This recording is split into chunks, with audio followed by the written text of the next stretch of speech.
several months, I was the operations coordinator for something which we called the Libya Stabilization Team. And the idea of this team came up when the British showed up one glorious morning in Benghazi with another 13 countries and wanted to write a stabilization plan for Libya. And I happened to be in Benghazi at the time, discussed it with the Prime Minister and the Foreign Minister and the head of the Council.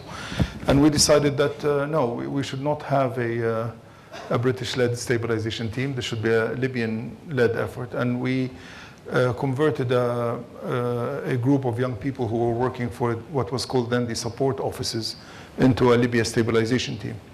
And we started to look at the literature on stabilization, had very, very fruitful discussions with our British colleagues and benefited greatly from the report that they had written.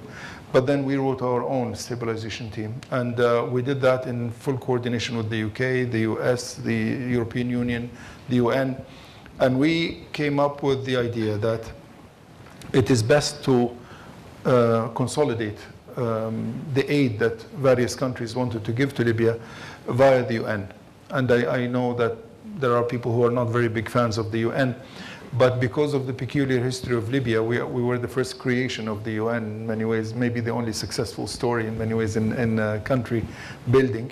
Adrian Bell did great work back then, and there is still nostalgia for the UN in Libya. And we were lucky in that the UN chose Ian Martin to coordinate the UN effort, and he's a human rights activist with very long history in transitional justice.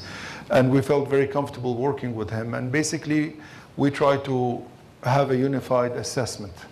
Now, unfortunately, because of the upheavals of the government and we passed through about 2 months of weirdness where things were canceled and then returned. And then when we didn't have clarity, only last Sunday do we have a new transitional government that's able to now take charge of this in a proper manner. This was not a process without difficulties. However, I do still believe that a unified assessment of needs is very important. Rather than having 12 countries or organizations running around doing their own assessments, there should be a countrywide national assessment in which Libyans participate with our international partners. And based on that assessment, there can be aid given and welcomed from all places, provided it is transparent, equally distributed, with equal access to all. Now, the gentleman mentioned, these American NGOs, and the gentleman mentioned American companies. This is no disrespect to such NGOs or companies, but I have a lot of doubt about their ability to be fair, and the criteria you mentioned can be quite subjective. So I think it's best to do it through a national process of assessment. This does run the danger of the government controlling it too much, but you can put into the mechanism participation by civil society. And the point that our colleague Isra makes about access is extremely important. Sometimes aid is pushed and sometimes it's pulled. And most of the time it's a combination of pushing and pulling, or pulling and pushing.